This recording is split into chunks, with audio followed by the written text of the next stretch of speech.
ڈر اور خوف نعمت ہوتی ہے، پتہ ہے آپ کو؟ ڈر اور خوف جو ہے وہ نعمت ہوتی ہیں۔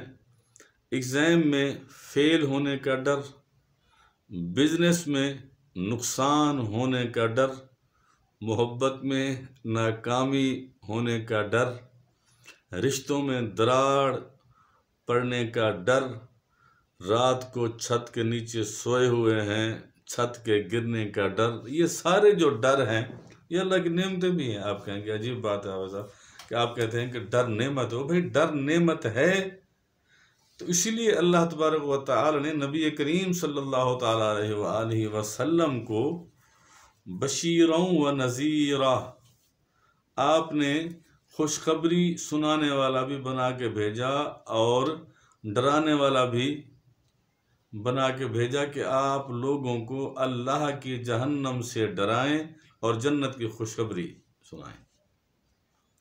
تو ڈر کے نتیجے میں جو پھر اعمال ہوتے ہیں وہ بڑے بہترین ہوتے ہیں۔ اب کسی بچے کی ڈیٹ شیٹ آ جائے کہ آپ کے ایگزام ہیں اور پھر اوپر سے جب کوئی اسکیم بھی اناؤنس ہو جائے کہ جو بچہ فرسٹ آئے گا اس کو بائک ملے گی، کار ملے گی، تو وہ ایک ڈر اور دوسری خوشخبری، آقا کریم علیہ السلام کو بھی یہ دونوں خوبیاں اللہ تبارک و تعالی نے عطا فرمائیں کہ آپ ان کو ڈر بھی سنائیں اور خوشخبری بھی سنائیں۔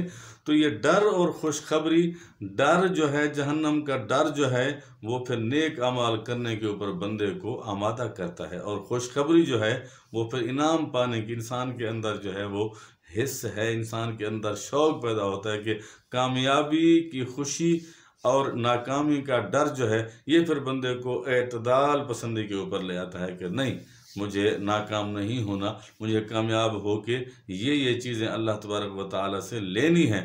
تو فرمایا گیا کہ وَأَمَّا مَنْ خَافَ مَقَامَ رَبِّهِ وَنَهَا النَّفْسَ عَنِ الْهَوَىٰ فَإِنَّ الْجَنَّةَ هِيَ الْمَأْوَىٰ۔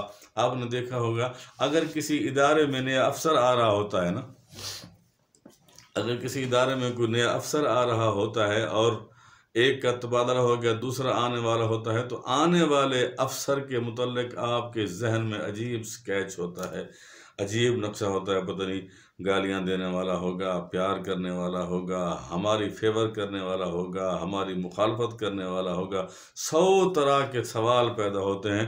ان سوالوں کو بندہ مد نظر رکھ کے اپنے کام کو ٹھیک کرنا شروع کر دیتا ہے، اور پھر وہی ڈر جو ہے وہ اس افسر کی خوشنودی کی وجہ بن جاتے ہیں۔ اتنی لمبی تمہید جو ہے وہ باندھنے کا مقصد یہ تھا کہ انسان یہ نہ سمجھے کہ ادھر تو اللہ کہتا ہے کہ میں 70 ماؤں سے زیادہ پیار کرنے والا ہوں، پھر اللہ پاک ڈراتا کیوں ہے؟ ڈرانے کی بیسک ریزن یہی ہے کہ جو ڈر جو ہوتا ہے یہ اعمال صحیح کرنے کی وجہ بن جاتا ہے، خوشخبری جو اس کو سنائی جاتی ہے اس کو حاصل کرنے کی وجہ بن جاتا ہے۔ وَأَمَّا مَنْ خَافَ مَقَامَ رَبِّهِ وَنَهَا النَّفْسَ عَنِ الْهَوَىٰ فَإِنَّ الْجَنَّةَ هِيَ الْمَأْوَىٰ۔ اور فرمایا گیا کہ وَاسْتَعِينُوا بِالصَّبْرِ وَالصَّلَاةِ وَإِنَّهَا لَكَبِيرَةٌ إِلَّا عَلَى الْخَاشِعِينَ، کہ مدد مانگو صبر اور نماز سے، اور بے شک یہ بہت بڑا کام ہے لیکن ڈرنے والوں کے لیے نہیں۔ وہی پھر ڈرنے والے آ گئے، وہی پھر ڈرنے والے آ گئے۔ ڈرنے کے بعد والا عمل کیا ہوتا ہے؟ يَظُنُّونَ أَنَّهُمْ مُلَاقُو رَبِّهِمْ وَأَنَّهُمْ إِلَيْهِ رَاجِعُونَ۔ جیسا کہ میں نے آپ کو پہلے مثال دی کہ جب کسی افسر کے سامنے جانے کا آپ کو اتفاق ہو اور پتہ ہو کہ افسر بڑا سخت ہے، بڑا مریلا ہے، تو آپ کوشش کریں گے کہ اس کی مرضی کے خلاف والا کوئی کام ہی نہ کریں۔ تو اللہ کے بارے کیا خیال ہے؟ اللہ کے بارے کیا خیال ہے؟ اللہ عذاب دینے پہ قادر نہیں ہے؟ اللہ جہنم میں ڈالنے کے اوپر قادر نہیں ہے؟ نعوذ باللہ من ذالک۔ پھر تو آپ نے آیات کو ہی چھٹلا دیا، اور نہیں جی نہیں، اللہ کریم ہے، بس اللہ نے کوئی جہنم ایسے ہی بنائی ہے۔ اللہ نے تو کہا ہے کہ ما یفعل اللہ بعذابکم ان شکرتم وآمنتم وکان اللہ شاکرا علیما۔ بھی کہا گیا کہ اللہ کو کیا ضرورت ہے کہ تمہیں عذاب دے گا اگر تم شکر کرو گے یا پھر ایمان لے آؤ گے۔ تو ثابت ہوا کہ شکر کرو گے، ایمان لے آؤ گے، نیک اعمال کرو گے تو ویل اینڈ گڈ، اللہ کے پیارے ہو۔ وما یزال عبدی یتقرب الی بالنوافل، ایسے نہیں کہا گیا کہ نوافل پڑھ کے بندہ میری اتنا قریب ہو جاتا ہے، میں اس کے کان بن جاتا ہوں، وہ میری قدرت کے ساتھ، میری قدرت کاملہ کے ساتھ سنتا ہے۔ تو یہ جو ڈر کی آیات ہیں یہ کوئی ایسے نہیں ہیں، ڈر کا انعام ایسا ہے، ڈر کا جو نتیجہ ہے نا وہ نیک اعمال کے اوپر استقامت ہے۔ اس لیے میں نے اس ویڈیو کا جو ٹائٹل رکھا ہے وہ لکھا ہے کہ ڈر ایک نعمت ہے، اور وہ نعمت تب بنتی ہے جب بندہ اللہ کے خوف سے ڈر کے اللہ کی بارگاہ میں حاضر ہونے کے ڈر سے اپنے ونہن نفس عن الہوا، نفسانی خواہشات سے بچ جائے، رب کو ناراض کرنے والے اعمال سے بچ جائے، رب کو راضی کرنے والے اعمال شروع کر دے۔